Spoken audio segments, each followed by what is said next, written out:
For my final project, World Mythology, I am doing an in-depth analysis of all aspects of myth in the world of video games, with specific focus on the Nintendo franchise.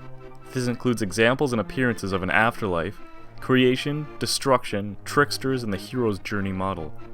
I will be comparing in-game myths and storytelling to those seen in real life, and focus on aspects and inspiration of mythology evident in the game universe's lore, using game dialogue and external resources, like a strategy guide or game manual for reference.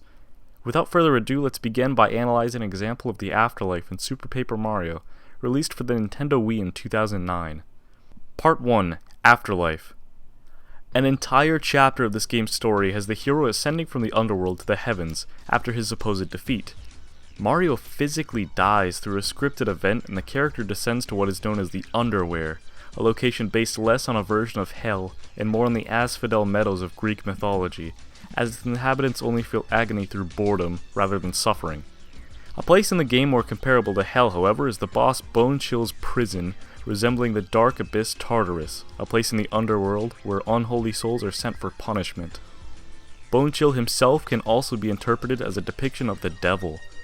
He is a winged beast said to be a fallen angel, known as a Nimby in this game, and has an association with ice by his name and appearance with a cooler color palette, as well as physically attacking with the element. These three facts of evidence can be seen as reference to Dante's Inferno. In that allegory of divine comedy, Lucifer, known as Satan after his betrayal to God, is trapped in ice at the center of hell. Additionally, the fact that Bonechill has been released while an apocalypse in-game is taking place, and his defeat by Mario while in the Over There, could be a nod to the Book of Revelation where Satan escapes from hell and is defeated in heaven. The ruler of the Underwhere is known as Queen Hades, obviously a reference to Hades, ruler of the underworld, while trapped in this place. Mario must make his way across the River Twigs, its counterpart River Styx, by help of Charon, who would ferry newly deceased souls into the land of the dead, have his sins weighed, and defeat the Underchomp, Cerberus, the three-headed hound, to make it into the Over There. Part 2. Creation. I'd now like to discuss creation myths, specifically in the game The Legend of Zelda, a series known for its lore and mythos, with each new installment in the series focusing on a different incarnation of Link, the hero of time. The third game in the series, A Link to the Past for the Super Nintendo, introduces creationism by way of a cutscene at the game's prologue, and is further expanded upon in the introduction manual. In the included booklet, it tells of the Triforce myth, stated to be an ancient epic about the creation of the world that is still believed in the land of Hyrule, Hyrule being the kingdom where the majority of the game takes place. The kingdom of Hyrule is supposedly formed by three goddesses named Din, Faeror, and Nehru, and the in-universe Hylian scrolls reveal that they came from a distant nebula, which can also be interpreted as the heavens. The text in the provided manual reads, "The god of power dyed the mountains red with fire and created land.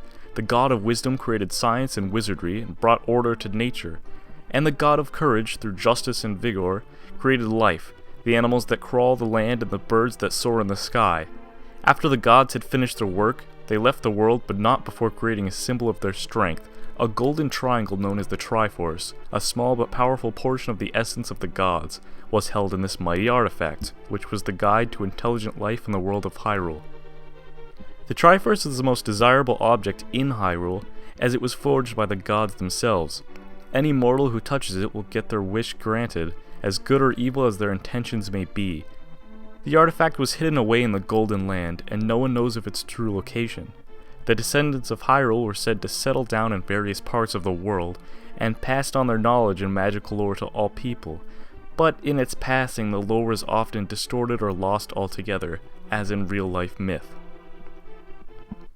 Part 3. Destruction. To break from Zelda for a bit, I'd like to move on to another game, Mother 3 for the Game Boy Advance.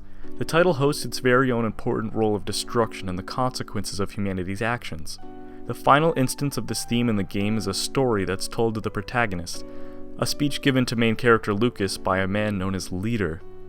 The time is now appropriate to pass down his recollection to Lucas, an aspect important to note because it encompasses how myths are traditionally conveyed from one generation to another, by word of mouth and through use of storytelling.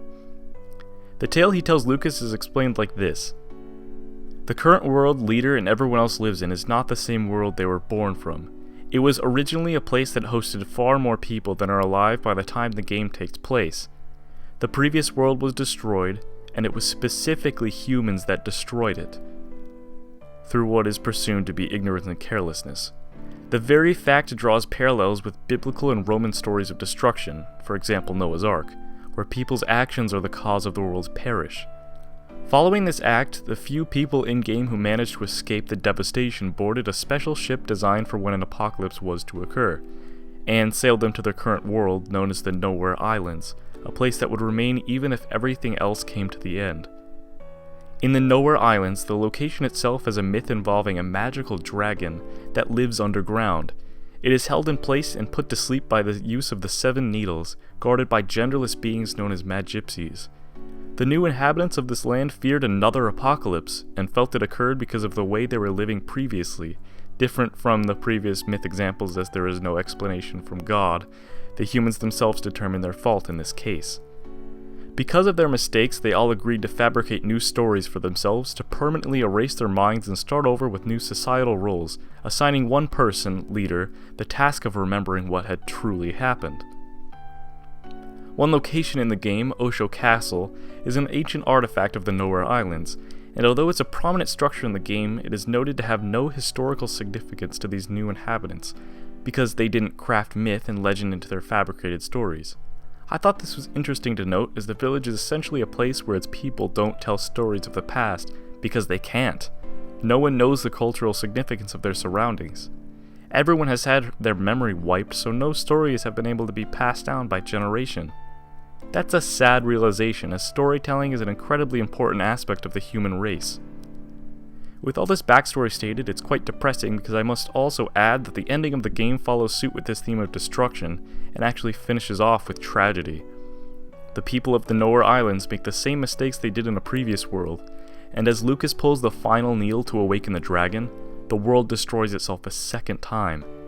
After the cutscene plays out, the player can move the analog stick on their controller to actually discover additional dialogue that lets the player know that everybody is okay.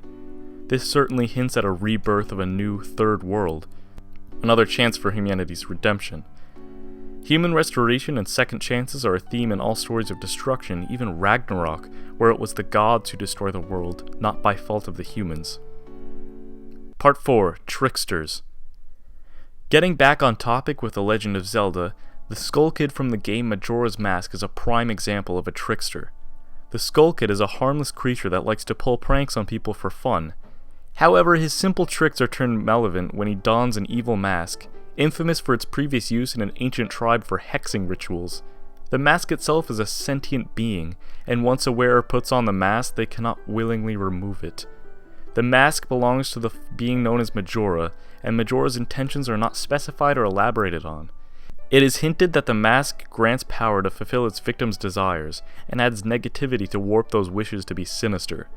Some of the Skull Kid's tricks while wearing the mask include transforming a man into a child 3 days before his wedding, placing a gigantic boulder to block the path of Romani's ranch, inhibiting deliveries to be made to Clocktown, and stealing an item extremely important to the game's protagonist.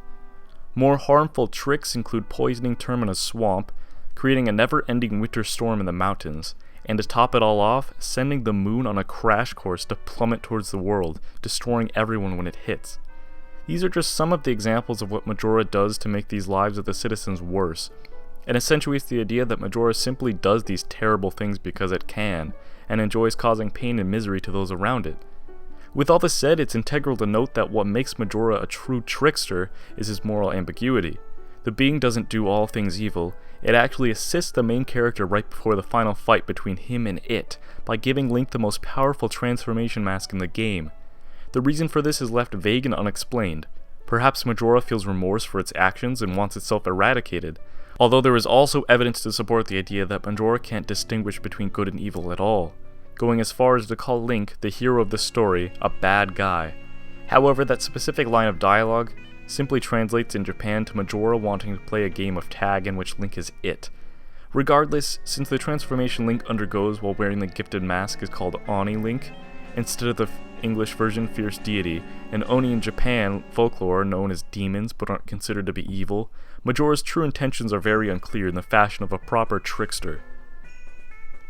Following this model of having a good and bad side, there is yet another character in the game that may very well be considered a trickster. That would be the Happy Mask Salesman, as his motivations are also left very uncertain.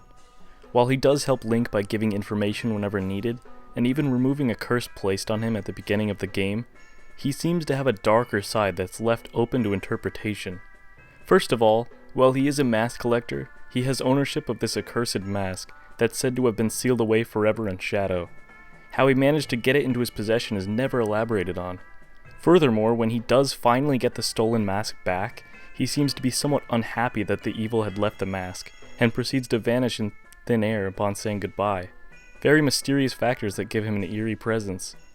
Paired with his erratic movements and the fact that the first thing heard after getting a game over, the moon crashing, is his chilling laugh, it leaves me to believe that he does have malicious intent, and the character let himself get robbed by the Skull Kid, allowing the horrible events in this game to initiate. Part 5, Hero's Journey. My final example of myths in video games comes from another Zelda game, Ocarina of Time. There are plenty of examples of a hero's quest in games, but this is perhaps the most influential. Link starts out sleeping in his ordinary world as a Kokiri boy in the forest village. His call to adventure begins when the Great Deku Tree, guardian of the forest, tells Link that he is the chosen hero and must defeat the evil villain Ganondorf. Link retrieves what is known as a spiritual stone from the Deku Tree, who passes away as a result of the antagonist's curse. Link must leave the forest to pursue his quest, and a moment of hesitation and a conversation between him and his best friend can be seen as refusal of the call.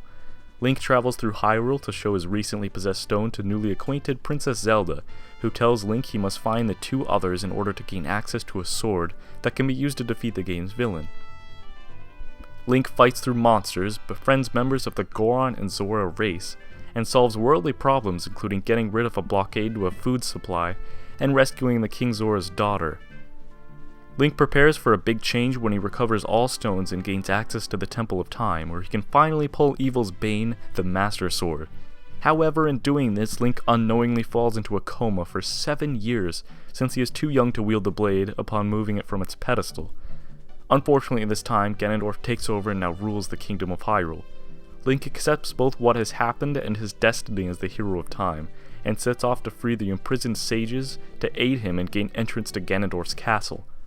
Once this is accomplished, the game is won when Link infiltrates the lair of the threat and finally defeats the monster with the legendary sword.